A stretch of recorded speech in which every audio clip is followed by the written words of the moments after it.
Good evening, everybody. My name is Emmanuel David. I'm your host for this wonderful session, and it's a pleasure to introduce the topic and the speakers to you. You're going to enjoy an evening of very interesting sparring on a wonderful topic. It's a panel discussion. Our session is called Reimagining the Why of Your Organization.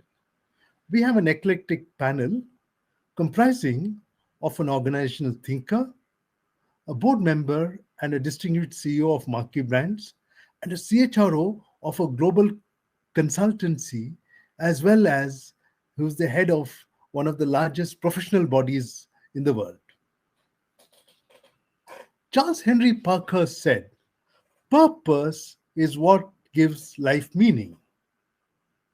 This panel will explore why listening deeply to all stakeholders, including the planet and the marginalized and your higher self, is important to make your organization move from good to great. I'm very pleased to present to you Mr. Ashok Malhotra. Ashok has over 5 decades of experience in the field of individual and organization development. And I said organization thinker. He's the author of EUM. Does anyone know what EUM means? Just put it on the chat, and I'll come to that in a moment. It is Existential Universe Mapper, a composite framework and suite of tools for working with individuals and organizations. Ashok tells me that over 150 organizations and over 7,000 people have used this in Asia, Europe, and USA. There are several people who are trained and certified in this body of work.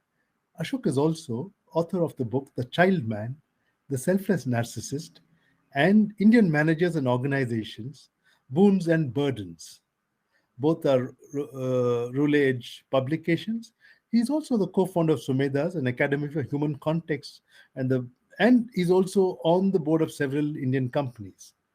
Ashok lives in Bangalore, so if you visit Bangalore, I'm sure you'll find some wonderful things to talk to him about. And his organization is called the Reflexive Lenses Consulting. Thank you, Ashok. Welcome. Good evening. Pleasure. Thank you, sir. Pleasure to be here. Our second panelist is Ms. Sangeeta Talwar. Sangeeta has a career spanning about 35 years across large businesses of European, American, and Indian corporations. And she is credited for creating of India's first farmer milk producer companies, which is a World Bank funded project. And one of the first in the FMCG. Now, when I tell the jingle, you'll kind of understand. She's the face and the mind behind the 2-minute Maggi noodles, which you all could understand. So she was with Nestle, and she helped craft and create and launch the 2-minute Maggi noodles. And she also has been the CEO of Mattel Toys, which brought us the Barbie doll. Okay, and she was also part of the Tata Tea, and she launched the Jagore campaign. Now, she is an independent director across a diverse range of businesses, including consumer products, energy, fashion, and the social sector. Also an author of the 2-Minute Revolution, The Art of Growing Businesses, and she's been seen as Business Today's 30 most powerful women for several years. She's also recently become an Ericsson International Certified Leadership Coach. So in addition to all the things which she does, she makes time for reading, piano, and cooking. Good evening, Sangeeta. Warm welcome. Thank you so much. It's a pleasure to be here, Emmy. Right. And finally, our last panelist and the moderator for the session is Mr. S.V. Nathan. I call him Nathan because I know him for a couple of decades, though he has found what I have not found, the fountain of youth. Nathan is a hi Nathan. I may. Nathan is a partner and chief talent officer of Deloitte India, and actually he needs no introduction. He's there in many spheres and worlds. He's the member of the India leadership team and serves on the talent executive leadership for Deloitte Asia Pac. Our alma mater, XLRI, has recognized him as a distinguished alumnus a few years ago. And he's also seen as a top voice on LinkedIn. And he's been given a Lifetime Achievement Award by Economic Times. And he's also been recognized as one of the 50 thought HR leaders by ETHR. Nathan serves as the national president of the NHRD, the largest body of HR professionals in the world. Also, connection with Ashok is he was the chairman of Sumeda's for a term. He's a regular blogger. Find his tweets very pithy. Just follow them or his posts on LinkedIn, and which are office truths. Look at that, and then you can spar with him, and he's sure to respond to you quickly. Nathan is also a member of the Economic Times Human Resource Advisory Board, and he's an author. And he says he loves to cook for family and friends. I await his invitation, but I'm delighted to have this eclectic panel. Nathan, reimagining the why of the organization. Your take, buddy. Please go ahead. Thank you so much, Emmy. What a pleasure being introduced by you. Being introduced by somebody that you know for not just 2 decades, but for much longer than that. Knowing intimately, because he's a classmate of mine from Excel, an outstanding gentleman. So thank you. On the panel, we have Sangeeta, who I have known for several years. What an amazing leader. And Ashok was my guru, will still be my guru. So I kind of feel nervous when I've been told that I should be a moderator for this. So first of all, I want to thank Emmanuel David for choosing me as a moderator. He's a wise man, and I will tell you why. A person who puts a thought into your head is a teacher. A person who takes money from your pocket and puts it into their pocket is a businessman or a business person. A person who can do both, put a thought into my head and take money from my pocket, is my wife. A person who can do neither, that is, put a thought into your head or take money from your pocket, is a moderator. So to that end, I'm abundantly qualified, and you will agree that Emmy has made a fantastic choice. I'm very fortunate because we have eminent panelists, Sangeeta and Ashok. So they will do a lot of the heavy lifting. And just before this call, we had the two of them saying, but they're going to put me in a bit of a spot. I'm hoping that they don't. Regardless, I think we are on to something which is really very interesting. I mean, we talk about the business landscape changing. We're talking about how organizations are going through throes of change. Challenges in organizations to stay relevant in this kind of a marketplace. And then you have this whole focus on environment, sustainability, governance. And when we are looking at all this, what are people in our organizations looking at? Our millennials. Why millennials? Many of our people are looking for an organization that has a purpose. And they want to live by that purpose.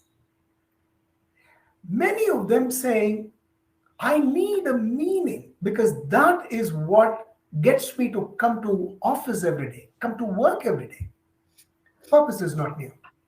It existed even, I mean, many of this, the whole notion of the why, the what, and the and who, all of this come to fore because we start to think. The COVID actually gave us a lot of time to think about this.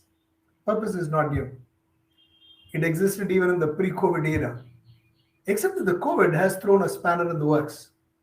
It has got a lot of people to think, because today, earlier it was a little easy. I mean, you go with the flow. Today, we realize that we have lost a lot of our near and dear ones through COVID. The meaning of our life has come up on top, which is becoming the single most important thing. Organizations are coming to terms with a larger context. For all of this context is the sum of people's experiences. To it, we also have the great resignation. Businesses are also struggling to come to terms with what do you do with people, because there are people who are now asking this larger question. Fine, organization asked me to come to work. They gave me some reason why I have to do what I do. And at the end of the day, I was given a salary. Today, I ask myself, is that all what an organization is going to do for me?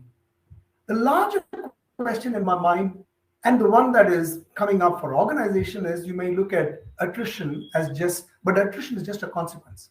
You look at attrition, it just went through the roof because people are slowly starting to realize that in organization, I have a meaning to stay and a reason to leave.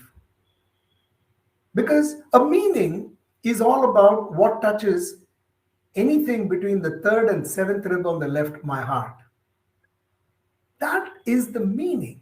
Once you get that, then it just goes up to the brain and says, okay, because the reason to leave is all about the brain network saying, I know the reason why I have to leave, I have to leave.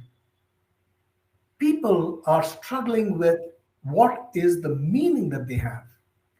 And to all of this, we have a fantastic opportunity to deliberate this topic. So I'm going to invite Ashok, and they will make their initial remarks. And after Ashok, we'll have Sangeeta. We'll follow this up with some questions. And people who are on the call for today, feel free to post your questions. I hope to respond and get those questions up. And with this, I'm going to get Ashok to say his, start with his opening remarks. Over to you, Ashok. Thank you, sir. Just to remind you that since you have put so many thoughts, certainly in my head and perhaps in other people's heads, you have disqualified yourself from your moderator role as per your definition. I agree with you, Ashok. So Sangeeta, you and I will have to make sure that he doesn't hide behind this moderator. Right. I would also like to congratulate, compliment, show my appreciation to the organizers for picking up this subject, which I think is often not paid sufficient attention to. In my mind, this is perhaps one of the most significant issues that we are engaging with today. So I'm very pleased that this issue has been taken up. I think very intimately linked to the question of why of an organization is the question of what is an organization? What is the kind of picture that we hold of an organization? What does it, mean to us? Now, a very strongly held belief, directly or indirectly, one way of looking at an organization is to look at it as a synthetic entity which has been created to deliver certain output, almost like a machine. A machine which has to, do certain things and fulfill a certain utility. Quite often what that utility is, because if your concept is that the organization is essentially a mechanical object, then whoever owns that object will decide what is the utility that this machine should produce. Now, at a very narrow level, the owner may say it should fulfill my, financial, interests, or it may even extend it and say it should serve the customers, look after the needs of people who are working with this, or perhaps even serve a larger context. But keep in mind that even when we talk of larger purpose and stuff like that, we are essentially looking at the organization as a mechanical instrument of utility. There is also another way of looking at an organization, and this is not new. This has been around for at least last 5 to 6 decades, but I'm afraid it is not adequately either understood or engaged with.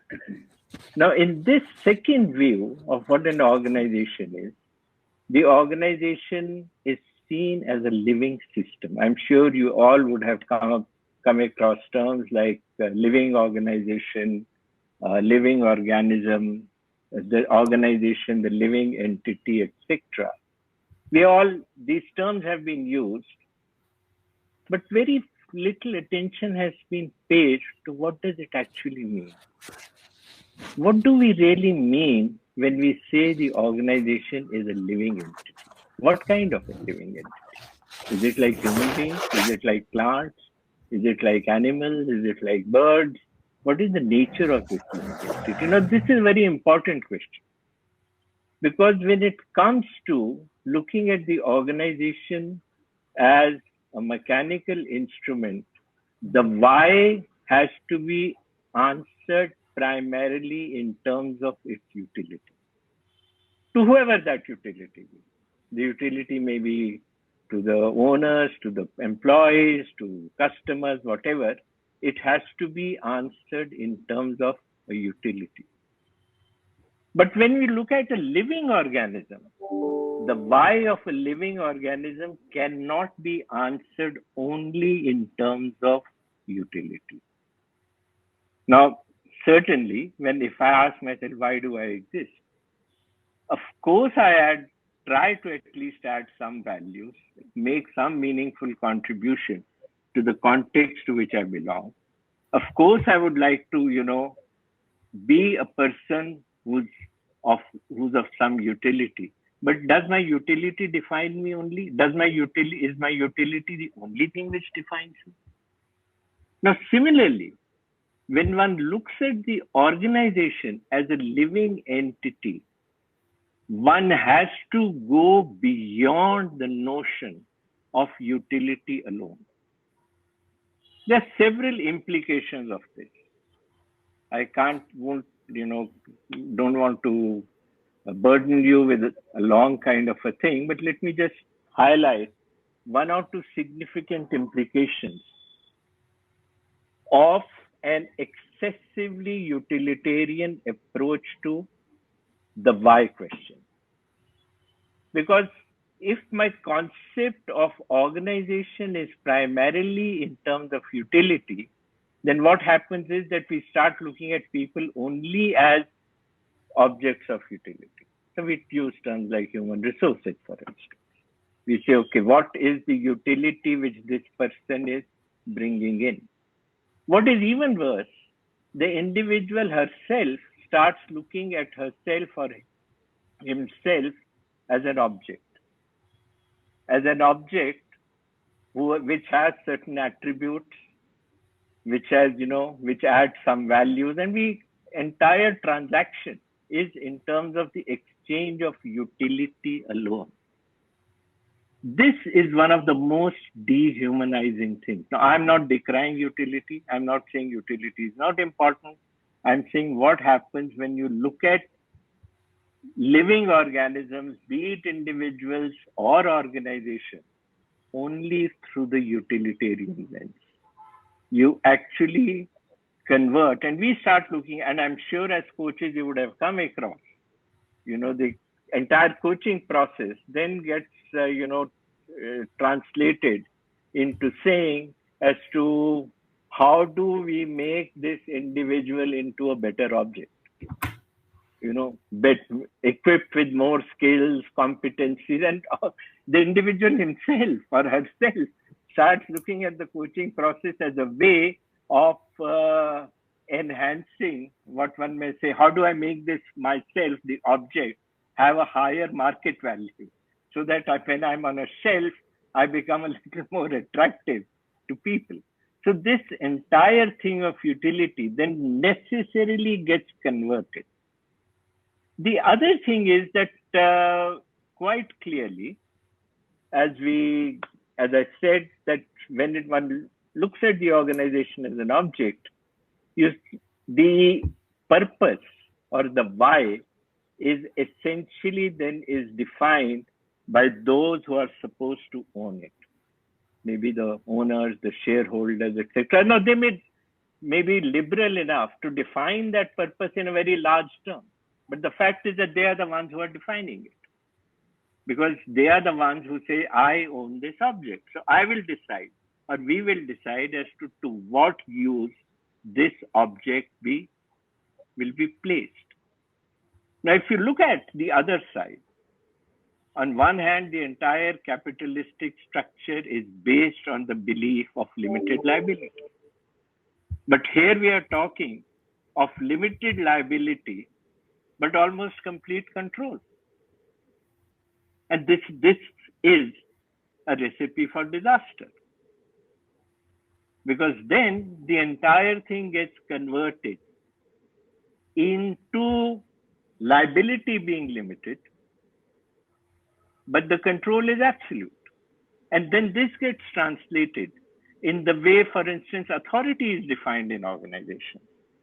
Most people believe that they derive their authority from their boss, which is, certainly saying that so long as my boss is not asking me to do anything illegal, I must do that.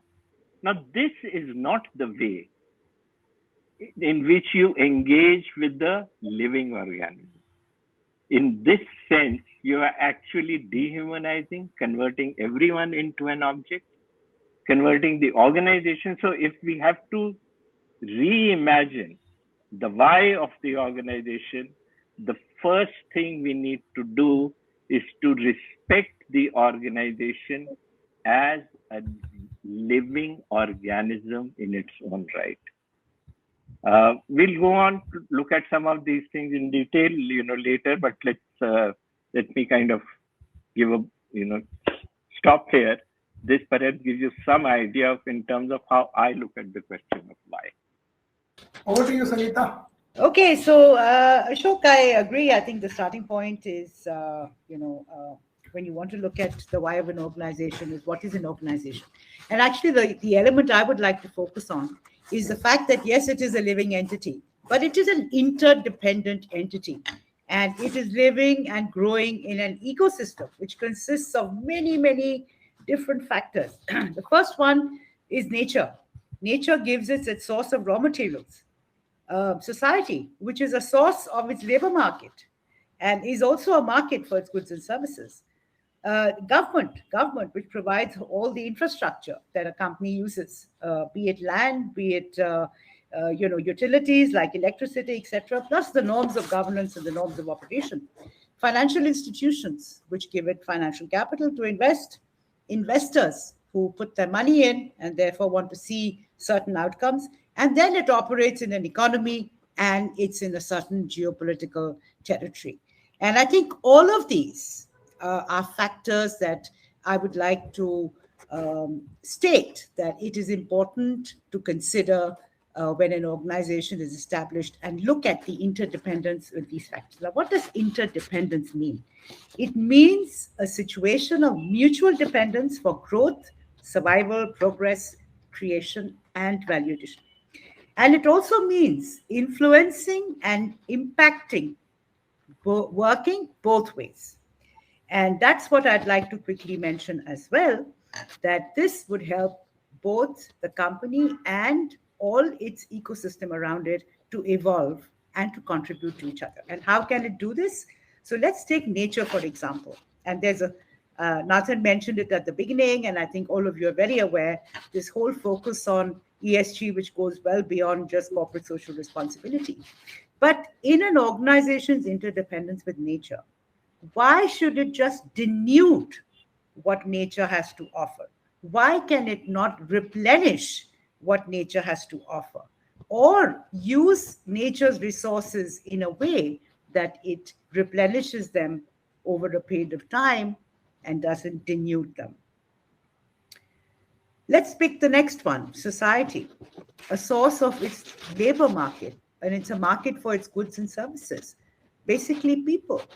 And rather than objectifying people, as Ashok mentioned, what about bringing in the welfare and the well being of these people and contributing to building them up in their lives, contributing to enriching their lives?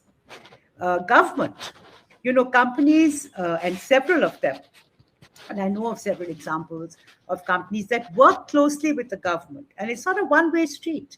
They work with the government to help to define norms, to look outside and see what are other countries doing in a similar situation.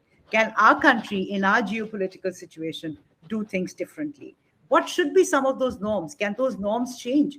I mean, Nathan mentioned I'm on a couple of company boards, and I am. And what part of the things we do is we respond to some of the regulations that come out and are put out for regulation of companies. They ask for comments, they ask for discussion. And that's the way this interdependence works. It's a two-way system. Financial institutions. I know that there's a lot of, it always feels that, okay, they're the guys who hold sway over the company because they give you money and then they expect a certain amount of interest to be paid back to them. And there are very strict prudential norms around that. So if you don't pay up your debt or you don't service your debt in time, there are consequences. But I also know of companies that go back and negotiate this with financial capital and also negotiate terms and encourage them to look at things in a different light. Investors, yes, companies definitely owe them a return on their capital, and which is the one purpose that we all know of very well, which is profit. And this is what I feel, that a lot of the purpose of an organization can actually draw from its interdependence on what it uses for its own existence, for its own progress, and for its own enduring business in the future. I think, Nathan, and I'll stop in just a couple of minutes. I want to just mention that, I know that in the late 90s, if you recall, this whole vision mission thing was it was very in, right, for every company to do a vision mission exercise. I'm talking India. But I think purpose is so fundamental to an organization. And whatever that purpose may be and however you want to define it, I think it kind of works like a magnet. It sort of aligns everything within the organization. It aligns all those thoughts that we were talking about, that we put into all the heads. It aligns those thoughts towards a certain outcome. And if it can also speak to a larger vision, if it can also speak to values, I think it really becomes like the pathway.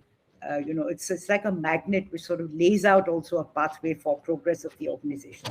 It unifies people. It unifies minds. It unifies intention, objectives, people, and really, a purpose-driven culture is really transformational and not just transactional. I'll stop with that because I can go on and on like this, but I think we just opened this up, right? Or Nathan? Thank you. Absolutely. I mean, so thank you for bringing that quality about nature, because really, if you look at it, when people talk about culture, they say that you start to work at the roots, and what you see outside is the visible part. And today people are turning that on their head and say culture is what you see as leaves and fruits, and what you do write down is work on it, and then you'll be able to see a lot of that. I want to take us back to this whole notion of what really purpose is. There was a time, Sangeeta, if you remember, the Tatas, and I'm talking about Tata Steel, they had a very nice campaign which ran something like, "We also make steel." And this whole thing was, they pushed out a lot of what Tatas were doing, both for the community, the environment, all of that. And the byline was always, "We also make steel." And over a period of time, of course, the Tatas being what they are, They retired that program because everybody knows what Tatas do anyways. I have a question for you, and I'm going to start with you.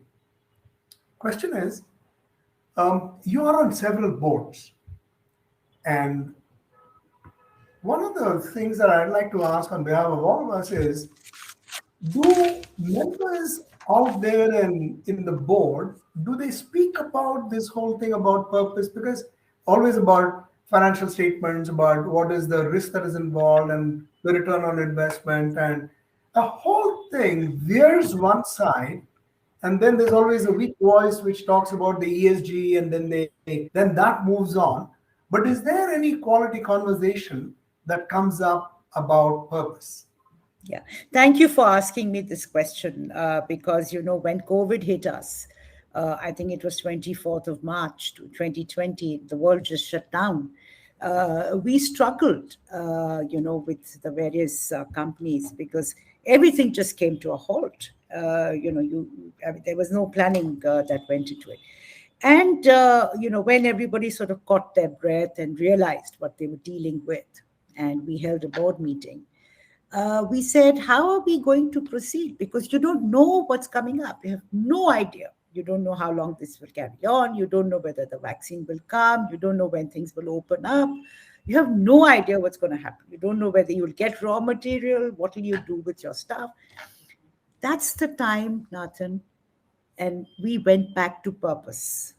And as a team, we worked with the leadership team and we said, in this volatile, uncertain, ambiguous world, VUCA world, what is that one deep sea anchor that you have? That's your purpose. Why do you exist? Can we be true to that and then proceed? And let me give you a very quick example around this. There's a company which had a lot of retail doors. Okay. Now retail was shut, right? All footfall was zero. There was nothing. There was no transaction happening, right? What do? So you continue to pay everybody. So what senior leadership did is they said, 3 months, we will take zero salary. Okay. But this thing didn't stop after 3 months. There was another 3 months. Then you said, okay, we still pay all the retail door guys because they're humble, small guys. I mean, you got to have food on their table, right? So we will pay them. We will take maybe 50% of the salary for the next 3 months. This went on for a whole year and a half. And at that time, the whole focus was, let's conserve cash. Let's keep paying the front end of the organization. But up to when? Because the bank's going to ask you to pay back your money. Yes, they'll give you a moratorium maybe for a few months, but the interest didn't come down. They gave you a time period moratorium. You still owe them all the money. Where are you going to generate that from, right? So slowly, that decision happened that, okay, even the front line, since people are not going to work, they're not spending that money, there's no entertainment, we can afford to maybe also take away 10-15% of their salary. But the brunt of it was borne by senior management. Now, what was the thinking behind this? There was only one thought behind this. Can we keep this company going? And therefore, sometimes the purpose of an organization is just to be able to be. And sometimes the purpose of our lives is that, just to be. And I mean, that was a great question. Will this company survive this? And that's what, so I took the time to describe it because I wanted to communicate to you how the board and senior leadership actually thought about people who didn't have a lot of money, who definitely they were looked after first. And all the cuts were taken in other places. And then the company has survived. I'm happy to tell you, it has been able to pay back the banks. And I think the leadership was very, very strong, very resilient, and they managed to turn around. So thank you for that. Thank you, Sangeeta. I'm now going to ask the same question to Ashok. Ashok, you've consulted with several organizations. And do you see many organizations look up to things like purpose? And is it something which is like a couple of spoons of pickles that you will have, zara sa chak liya, take a little bit of that? Or is it the main course? Is it something that people say this is important to us? This is something that we would want. And as a person consulting in several organizations, do you really see this as important? Let me respond to it by picking up from what Sangeeta said. And I think she said something very important. I think she highlighted two things which I'm picking up, which I think are very significant for me. One is the interdependent nature of organizations. Now, all living systems are interdependent. And to the extent that all living systems are interdependent, their purpose has to be defined in terms of what they are contributing, to the context to which they belong. Simultaneously, Sangeeta said something very, very important, and which is what we often don't take into account, that sometimes the purpose is only to be. Now, that's the difference between a mechanical system and a living system. A living system's purpose is not defined only in terms of its utility. Sure, it is, because it's interdependent. But it is also defined in terms of its own being. Now, unless you respect that being, now in practice, Nathan, what happens, to answer your question, that whenever the discussions on purpose take place, people convert that into utility, sometimes in very lofty words, as she said, mission, vision, this, that. So all kinds of things happen. But actually what they are operating from is what Sangeeta said, the purpose of to just be. And that there's nothing wrong with that.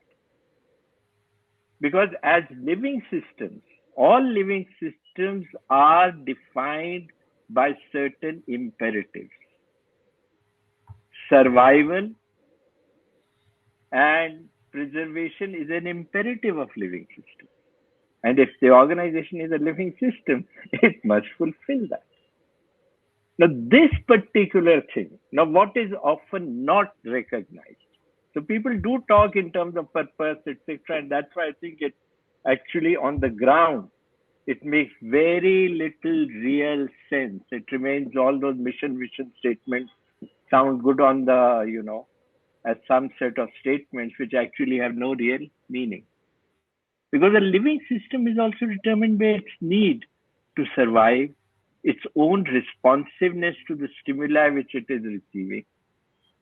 Oftentimes you end up thinking that, this organization is being influenced, directed by, a group of leaders or managers or owners and stuff like that. We tend to forget that individuals come and go. Organizations go on. Organizations have an identity of their own, and we have clear research evidence. I think, Nathan, you were part of one of such things, where we have seen that in spite of changes in leadership, in spite of changes in owners, in spite of changes in the nature of business, the core identity of the organization sustains itself, is extremely resilient. Over 10 years, 15 years, we've seen, things have changed, but the identity, as we map, we find it's just the same. Now, this particular thing, understanding purpose in what I would call existential terms, I find actually missing. Though in practice, it is operated from there. So there is a split. You talk of purpose at one level, and when you're talking of high purpose, this, that, listening to the nature, doing etc., that all operates at the other level. The ground reality is totally split from that. Now, to integrate the two, which is what is the imperative of a living system, I don't encounter that very much. I won't say doesn't happen at all, but very little. So I want to just share with you how I've seen purpose working as well. And I keep coming back to this VUCA world because that's when it really hit me center of my forehead, that's a very critical role of the purpose of an organization. There's another very critical thing it does. When your purpose is clear, it allows you to be flexible. It allows you to change. It allows you to go with the flow of the river because you know where you're headed. You don't know how sometimes you'll get there. And let me give you a very quick example. I sit on two energy boards, two companies which are in the space of energy. One of them is got a brown and a green energy. And their purpose is, can I shift all brown energy generation to green energy generation? And they're doing a fantastic job of it. And another one, which is bang in the center of carbon emissions. It's an international oil company whose purpose is now to be an integrated energy company delivering solutions for consumers. And they're looking well beyond, of course, just being carbon neutral, cutting carbon emissions. They're repurposing their products. They're re-looking at services. They're doing a whole lot of things because I think to them purpose is clear. So they are able to navigate what is today an extremely difficult situation. Let me tell you, all this movement to green energy, which was so vocal up to March of this year. And then with the Russia-Ukraine war, there is energy insecurity around the world. And even as we speak today, Europe's having problems. China has got huge problems. They've again shut down factories. So while we say coal is bad, but if you didn't have coal, you wouldn't have electricity at home. It's as simple as that. So these are companies that are navigating this very difficult landscape because their purpose is clear to them. I'll stop there. Okay. I think what you just said was quite remarkable, Sangeeta, because sometimes it's so easy to talk about the purpose and organization sitting down and saying this is what the purpose should be without understanding the larger geopolitical context and what it really means for organizations. And I think one of the things that we don't do very well, Sangeeta, and just my 2 bits here, we don't communicate all of this. The ability to communicate all of what is happening down the line, that people are able to appreciate it and then say, yes, indeed, I think there's meaning in what is happening around, because people are worried. Anytime when they see that there is some kind of a instability, this whole notion of what is happening in the burning world, it's very difficult for them because anxiety comes in. It becomes very difficult for them. Yeah, I want to mention a quick thing. I would slightly disagree with you. I think we communicate a lot. The issue is not lack of communication. Can I complete? Can I complete? Sure. The issue is that our communication often lacks conviction and credibility. There you go. Or it's conveyed, but there is no real credibility around it. The issue is of credibility. Yeah, I was going to talk about communication now. I mean, I must be able to relate with what is being communicated. If it is going to be one of the real management jargons, you have already lost me. Yeah. You already lost me. As an individual who's just coming into an organization, if I hear the same kind of stuff that is coming down the pike, then I don't relate with it. You see, one is the issue of management jargon and putting it in a language which people can relate to. The second is in terms of, like for instance, you may say that our purpose, and I know organizations who have said, our purpose is to remove hunger from this world. Lovely, lofty, nice purpose. Everyone in that, may say that. But what is their actual behavior? What are they actually doing? Whether are they really being governed by it? Or are they being governed primarily by their bottom line, by the other things, etc.? And that's what I'm saying. That purpose, you see, the term, for instance, values. When we use the term values, we forget that values actually have two meanings.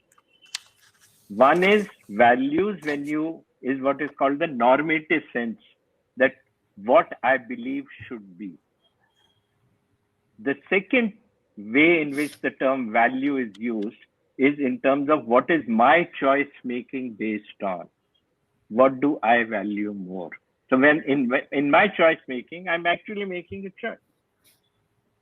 So while values are stated, but this gap between the normative values and the preferential operational values is not addressed. And my submission to you is that it will never be addressed till we continue to look at organizations only as mechanical objects and not as living entities. Ashok, I find it very difficult to speak the way you do, Ashok. all I can say He's is, masterful. yeah, all I can say is I can listen to you forever. I love All the way right, you... I'll shut up. So, but I love the way you said, Okay. the way that what resonated with me is value is both a verb and a noun. And a now. And sometimes it's also an adjective. And I think you brought all of that together. So, Sangeeta, you asked me about an example of Yes. purpose. And I remember some years ago, we are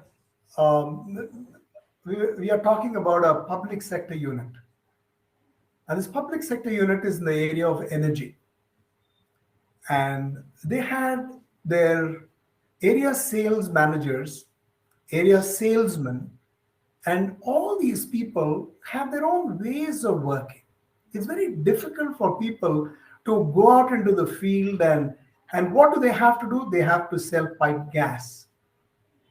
Not everybody is wanting to get pipe gas because there's always this fear, what if the pipeline leaks, something blows up, this, that, and it was getting very difficult. Now, this is on one side. This was a problem.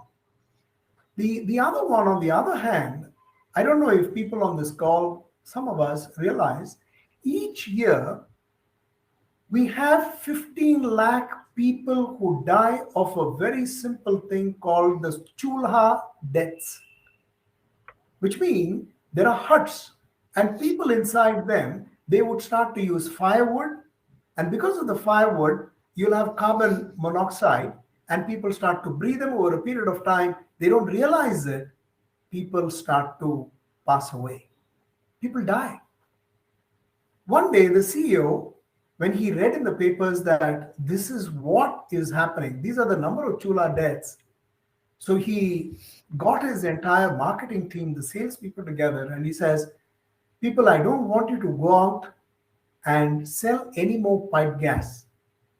All I want you to do is find ways to save lives.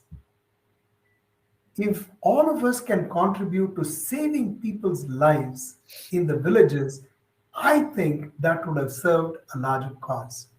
And by the way, I will make sure that there is good incentive for you for all of this.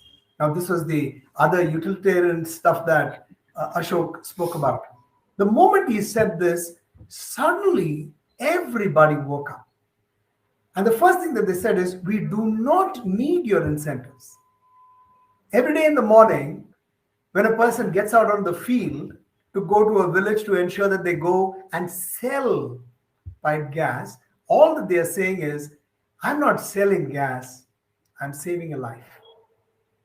And that tremendous sense of purpose made a huge difference. And then you started to see all of these lives that were getting lost slowly come down. So that's a very small example. There are several, but this is the one that came top of my mind. So that's for you, Sangeeta. That's an amazing example. Thank you, Nathan, for that. I want to quickly mention an aspect which I hope we have time to discuss, which is how purpose actually can attract talent and retain talent. And I'm not saying this in the context of Great Resignation. I think you can talk about that, Nathan. You're much better equipped than me. I want to just mention that very soon the bulk of the workforce in organizations will be millennials. I think they're predicting the next few years, 75% will be millennials. I was speaking to one of the CEOs the other day. He said more than half my office is actually very, very young people. You need a very different. You need a very different approach. You need a very different approach. And I want to just mention, and I'm not going to, talk a lot about purpose. And there are many different kinds of purpose. And I think one of the purposes that organizations need to fulfill also is engage with employees. So senior management, leadership needs to engage with people, not just engage people. Engagement is a very bandied about word. And I want to say, Nathan, that a lot of the young people before COVID, maybe part of the purpose was just getting out of bed and getting to that place of work. We have a job, we do something with our day. And that got reduced to being in front of a screen, either big or small, depending on whether you had what inch of computing device. You could even be on a little phone, and you were on a call and a little screen, and life became that. So it was a huge shift, and I think that has again brought this whole issue of purpose bang in the center of the attention of leadership of these organizations. And how should you define it? Should it be professional purpose? Should it be, just get people back to work? Just stop this work from home. They had people they connected with. They made social connections. They looked up to people. They chatted with people. They felt human. And suddenly everything became virtual. So I think there are many aspects to this, but maybe you want to talk about the Great Resignation in this context and how purpose can actually help to turn that around. So I love movies, and one of my favorite movies is The Devil Wears Prada. Yeah, That's where Anne Hathaway just goes, and there is a scene where she sees the huge building, and that kind of stayed in my mind because that's a huge building, and she's walking into that building. When she walks into that building, of course, several other things happen. The day that she quits, she again sees that same building there, and those two images have always stayed on my mind. Organizations which don't really have a soul are those kinds of huge organizations. In the Great Resignations, there are many people who got hired, many people who left. They never saw the organization. They never even stepped into an office. They never met anybody. So what kind of a connect would you have? So I like the point that you said, you have engaged them, which means you have engaged them for some work, but they are not engaged. So many people never even, so even if you talk about any company, XYZ, they have never seen the front of the company. They have never been to the place inside. They have not met people. They have not made any connection. So even when on any of the prepared videos, it all seems so fake. Right. You don't relate with it. But when somebody stands in front of you and they're able to speak with passion, you can feel that passion.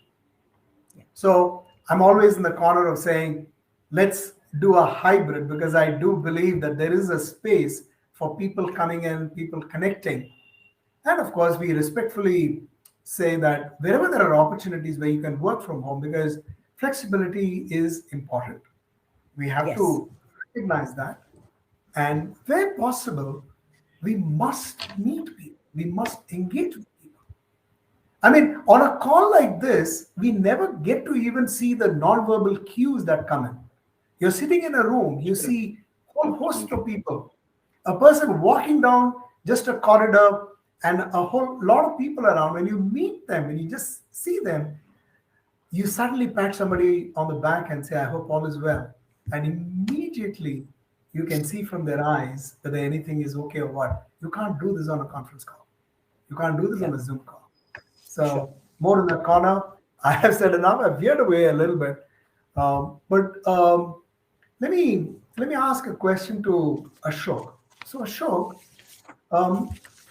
do you think where There are cases where organizations become lifeless, withered, for lack of nourishment of the soul, because they've always held on to the utilitarian part of what they are about. Have you seen such organizations? I'm not asking you to name them, but have you seen organizations, and could you describe what really happens around that? Well, I think there are, in fact, more organizations like the ones that you're talking about. Okay? The only difference is that many of these organizations continue to operate as efficient machines. And since they continue to operate as reasonably efficient machines, the lifelessness which is taking place, the listlessness of the system doesn't really become apparent. Because you see, everything is fine. We are operating, we are doing this, etc. So therefore, this business, if the organization goes on, it will remain a certain thing alive. The fact also is that to date, we don't really understand. As I said, we have been talking about organization as a living system for last 5-6 decades, but we have never really bothered to ask ourselves, what does it really mean?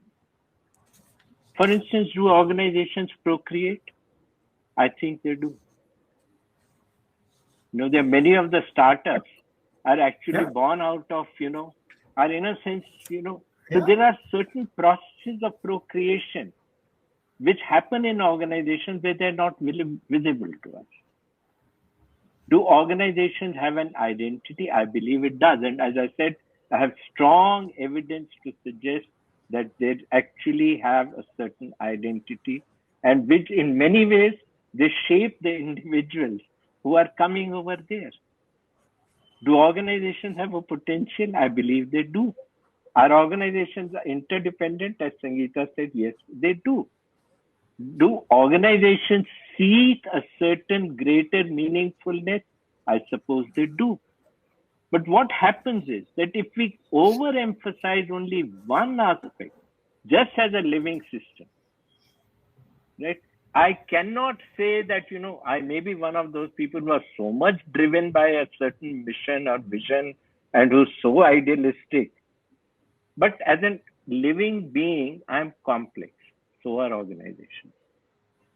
They also are dealing with many, many complex things. And that's why I don't particularly like words like higher purpose, mission, this, that, because they become, things which we flog a lot, but actually pay very little real attention to. Because an organization will be defined. I think one of the things which the pandemic has done, besides many things that you talked about, I think it has made many people realize that living is more important than professional success alone. Oftentimes people made their lives, they said, I'm a professional first and a human being later. My life became a subset. Now people have started to realize that living itself is important. Living cannot be made secondary to only your career or your utility or how to make myself an object. And I think this perhaps is, I hope, will make a significant shift towards respecting ourselves as living beings and respecting the organization that we work as a living system. Great. Sangeeta, question for you, Sangeeta, from the audience. How do we truly listen into the social field of an organization? Comes to us from Preeti Birla Nayak. Social field of an organization. So yes. I'm not clear what social field is referring to. Social field. Does it mean the larger social context that they operate in, or does it just mean the employees who work with them and therefore the families of those employees who are connected to them? So, and just repeat the question. I'll try to answer both as quickly as I can. So, how do we truly listen into the social field of an organization. So you can choose to respond to that, Sangeeta, with the society at large. And of course, you have several examples there. Right. And you can also look at the social fabric within an organization. Sure.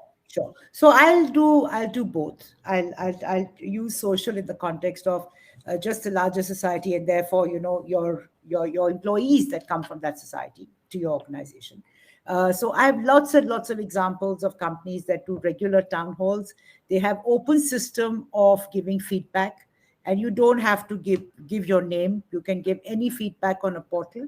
And I can also assure you that it does get looked at. We have mechanisms within organizations, even the board asks about it.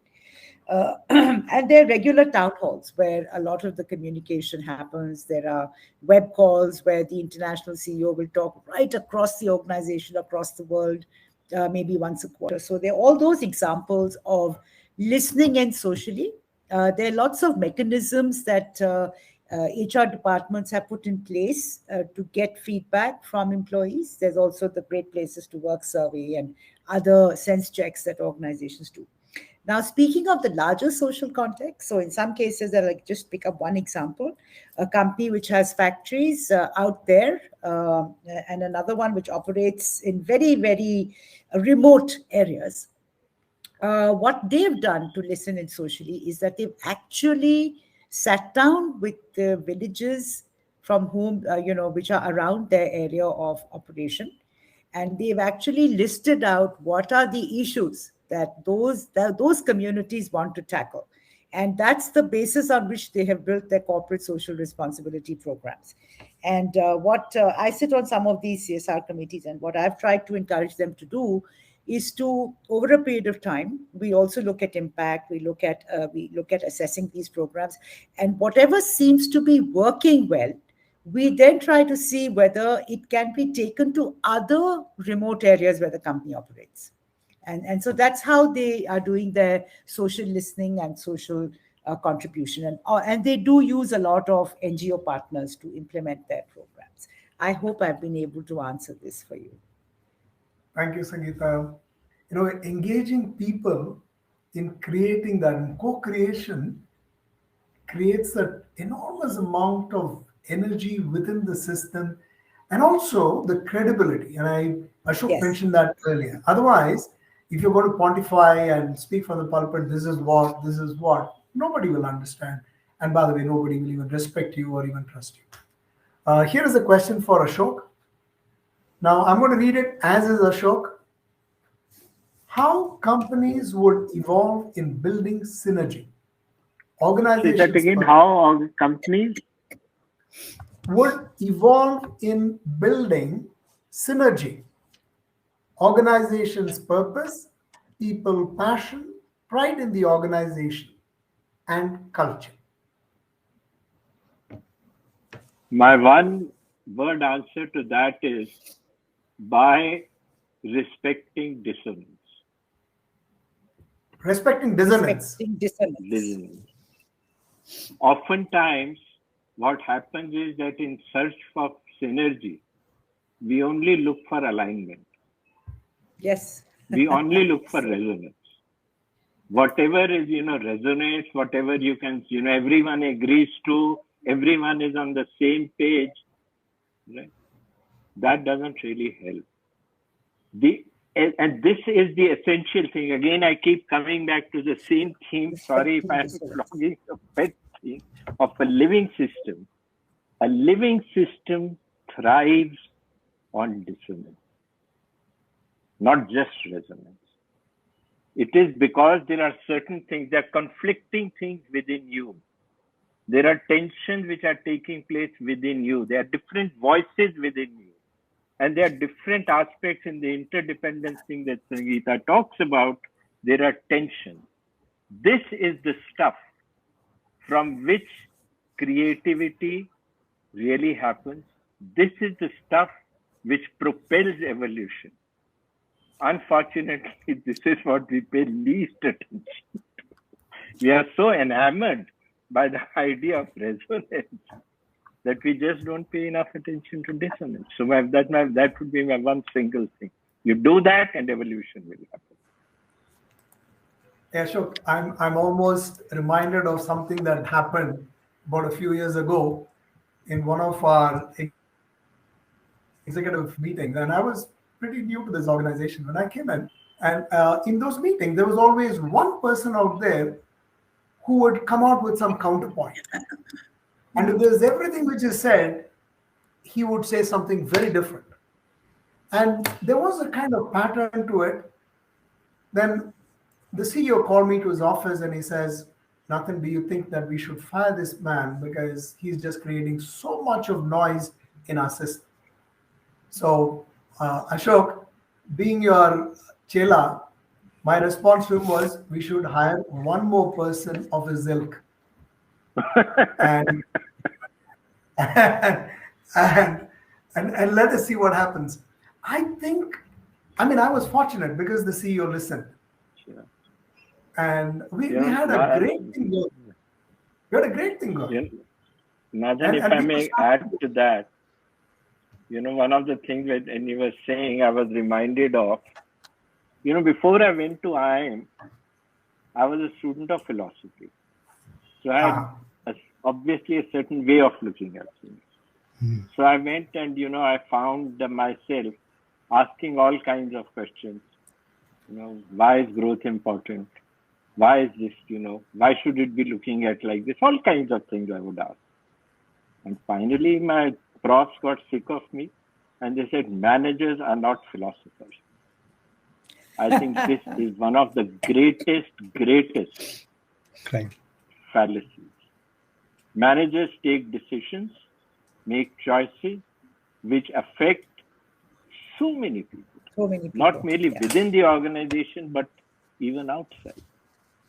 If managers are not philosophers, then what the hell are they doing? So I would make actually philosophy as the central subject in all management. I'd like to re-educate myself, Ashokji. Nathan, I want to make 2 quick points. Sorry. Yeah, Sangeeta, if I may add to that, you may not be a philosopher in the sense that you know all what other philosophers have said. Right. But you may be a philosopher in the sense that you think philosophically. Right. That you question. It's a very good distinction, yes. And oftentimes we say philosophers are not necessarily they are people who know a lot of things what other philosophers have said, but they are not philosophers in the sense of thinking philosophy. Whereas there are people who may know nothing about, academic philosophy, but they think philosophically. Maybe you belong to the second category. Discover that. Yeah. So just a quick point on this aspect of nurturing mavericks. This is something which came up in organizations in India, I think, just at the turn of this millennium. And I think it had a very definite role to play in innovation, nurturing mavericks within the organization, and actually not only having a person as a maverick, but actually encouraging maverick thinking in teams, in groups, so that you can think outside the box, do things differently, and work towards innovation. That's one point. The other point I wanted to mention, a lot of the times that I speak to young people, I tell them one thing. I said, if you don't come to your job with passion, okay, you'll be replaced by a robot. And it's going to happen. So organizations, as they progress, can you imagine if you're not contributing as a human being to what is in front of you, can be replaced, right, by a machine? Much easier to deal with. They don't ask for holidays. They don't fall sick. They don't say, I have to mourn for 1 week, someone is in my family. So, for an organization, it's very easy to handle a robot. Very difficult. The most difficult job for any CEO is to handle the people that work in that organization, right? That's the most challenging job he has. So you know that, Nathan. I don't have to preach to the converted. So there's a question for the two of you, and something that you mentioned, Sangeeta, stoked a question in my mind. You have people in the organizations who are marginalized. I mean, they're not people who are taken into account. They come in, they go. There is hardly, I mean, you're talking about passion. Why passion? Sometimes they just exist. They're not really, so they're really, in some sense, although they are there, they're kind of marginalized. And how do we deal and what do we need to do to include these people who are marginalized? Yeah. So Or I do we think have to do there's anything? yeah. Yeah, no, I think purpose speaks to that, really, Nathan. Excellent question. Because I've seen it working in couple of examples that I've lived through, where people who are marginalized. So I'll give you an example. Somebody who, in the old days, and I'm talking the real old days, 40 years ago, who was responsible just for the photocopying machine. Okay. That you would say is kind of marginalized person, right? Who just comes, he makes sure everything's working, paper hair, ink hair, etc. Looks after the equipment in the office, right? Even that person can be motivated to work in a passionate way if you bother to engage with that person and show them what is their contribution, what role are they playing within that team that they work in the organization. And so I think it's a sense of belonging. I think it's a sense of contribution, which really builds that engagement and that sense of passion. That marginalized person used to come back to me and tell me, Madam, if we do XYZ things, we can cut our cost. If we did so and so thing, we can improve the quality of what we provide to our employees. That person used to tell me because he felt involved because that team involved him in their purpose, in their contribution. Nathan, I'd like to come in now. We have a few questions from the audience. May I just field it to all of you? Yes, please. Yeah. Oh, we got questions from the audience. Go ahead. Yeah. We got lots of them actually. And I was trying to, you're also engrossed, so I didn't find a way to get in. But you know what Sangeeta said a little earlier, so we got Ajit Singh Rao, who's a L&D professional, saying, with technology becoming a disruptor of human capital, how will organizations consider the why in future? And we got to How will organizations consider the why in future? The why, the purpose.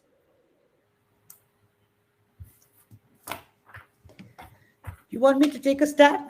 You want to go for it? Yeah, please. No, you go first.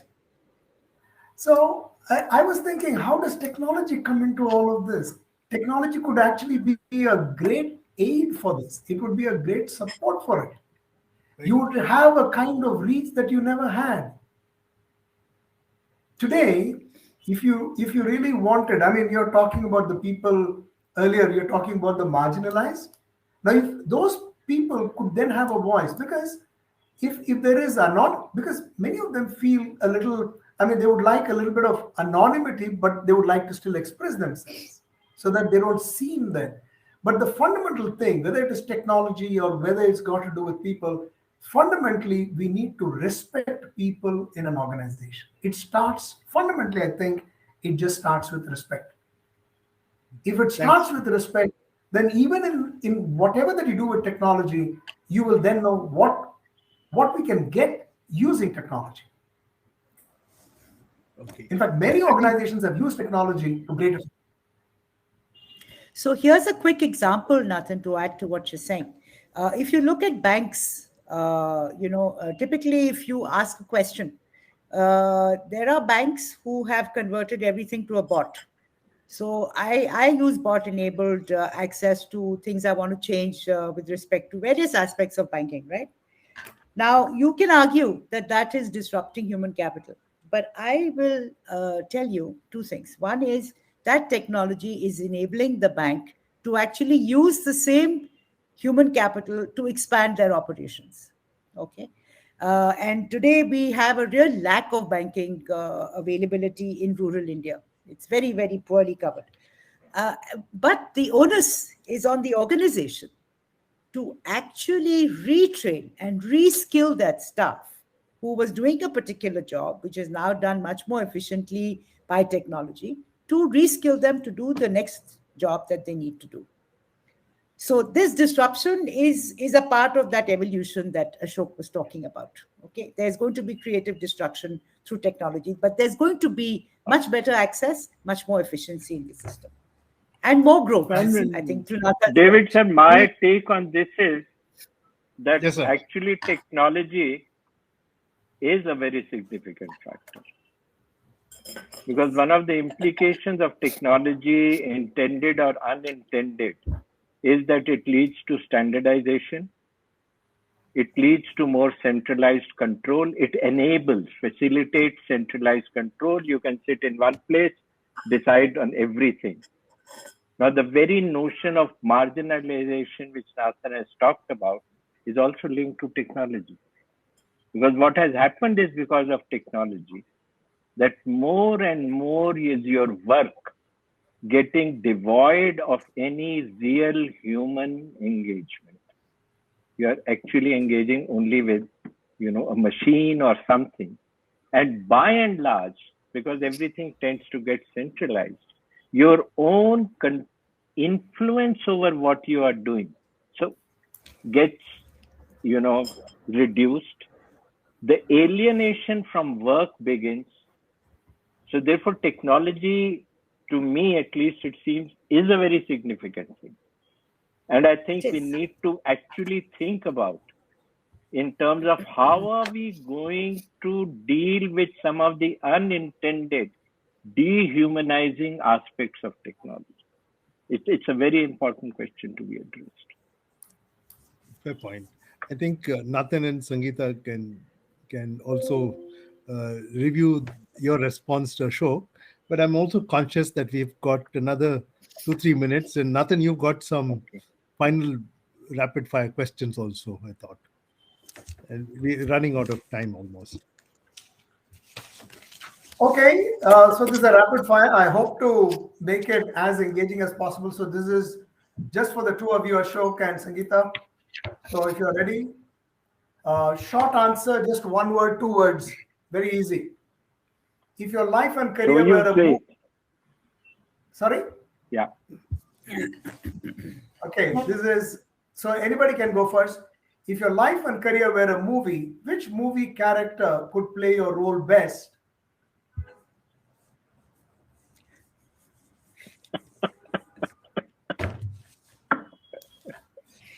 I was tempted to say Amitabh Bachchan. You're going to say Amitabh Bachchan, okay? Yeah. Ashok? Nathan, I hate to admit this, but it will have to be Guru Dutt in Pyasa. Oh, wow. But yeah, what a fantastic. I hate to admit it because it's a bit too negative, a bit too, in a sense, parts of it are at least the way the movie ends.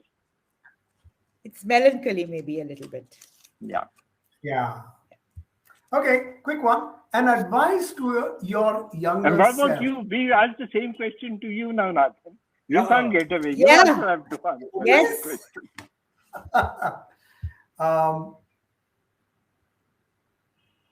The person that could play this is actually a person that I admire, Kamala Hassan. Okay. Man of many parts, and in whatever that he chooses, he's quite an artist. Right. Okay, good question. Thank you. I didn't know that you're going to field it back. I mean, you're going to throw it back at me. So this Of course, you have to be ready with your answer also when you ask. Okay, an advice to your younger self. An advice to your younger self. Work hard, play hard, have fun. Life is short. Okay, Ashok? Learn to temper your romantic idealism with pragmatism. Okay. And Very an advice sagacious. to myself, is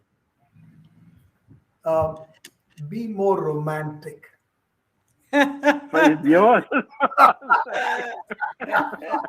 And Ashok will tell you, be more pragmatic with your romanticism. And I will tell you, Nathan, just go have some fun, man.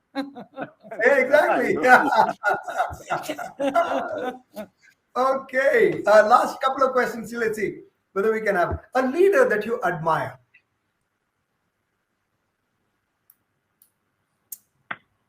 Has to be Gandhi, with my own my. lots and lots of disagreements with him. But if I have to pick one, it has to be Gandhi. Oh, fantastic. Sangeeta? Sangeeta? Yeah, I was going to pick a more contemporary leader, and I was going to pick Barack Obama. Barack Obama. He Fantastic. took over at a very difficult time, and he hung in there. And whenever he spoke, I just was riveted by his talk. He just spoke to the heart every time. Did some good stuff, but obviously I think we are not, we are letting David off the hook, which is not right. I know. We have to get his answers. I've got a task. Amy, you want to say something? That's a leader that you admire. Go ahead, Amy. So I would go with Nelson Mandela. Nelson Mandela. Yeah. Great one. Great one. What about Despite- you, Nathan? For me, it is Dr. Abdul Kalam. Wow. Dr. Abdul Kalam. Okay. One last one, and I know that we are almost on top of the hour. A wish for yourself. I wish I could do more for others, and be loved, loving, equanimous, connected. Okay. Emmy? Mine is a much simpler one. Wish is that I remain healthy till I die. Okay, good one. That I don't become incapacitated, all kinds of other things, dependent. I remain reasonably healthy till I die. A David, wish for sir? myself is. Go ahead, Emmy. No, I think one is to listen, understand, and contribute. That's the wish for myself. And a wish for me is to just be. We. Wonderful. Wow. So with that, thank you very much. It was a great session. So Ashok and Sangeeta, I could listen to you all evening long. The session was for 90 minutes, could go on much longer. I keep learning every time Ashok speaks. I keep getting a lot of new ideas every time you speak, Sangeeta. Thank you so much. Thank you. Thank you. Effervescence is all this program was about. Thank you very much. Thank you, guys. Nathan. I think you Thank are very, Let me very just- full. You remember how I started? Yeah. That Yeah. you chose the right moderator. You got that right. Thank you very All much. right, okay. Okay. But you Yes. didn't fulfill the criteria. I could put thoughts in your head. Anyway. You have. What to do? Yes, sir, David. So, Thank folks, you. I Thank just you. want to close out Sangeeta, Nathan, and Ashok. Just want to give one quick anecdote and close out on this thing of this beautiful on the why of the organization. In my research, I found that one of the most striking statements is by a company called Patagonia. They have a 100-year mission statement, which I think is worthwhile for us to read and reflect. They say we're in the business to save our home planet. They're into clothing, outdoor clothing. And their founder, Yuan Chonard, says, the faster a business grows, the faster it dies. We decided in a growth program so that we would be around 100 years from now. So all decisions were made as if we are going to be around for 100 years from now. So that was something. They have found a purpose. And I want to close with these words of David O. McKay, and which each of you said, find a purpose so big it will challenge every capacity to be at your best. And nothing, that anecdote of the gas utility sums up what David McKay said. And I think that's the message from this delightful and eclectic panel to the you audience. And, join me in thanking them. And I'd like to wish them all the very best, and all your wishes, to be in good health and have fun, everything come true for you. Thank you all. And Thank you. very best. Thank you. Thank you. Thank you. Thank you, Sangeeta ji. Nice interacting with you. Thank you, David. Lovely to meet you. Yeah. So take care and thank you all.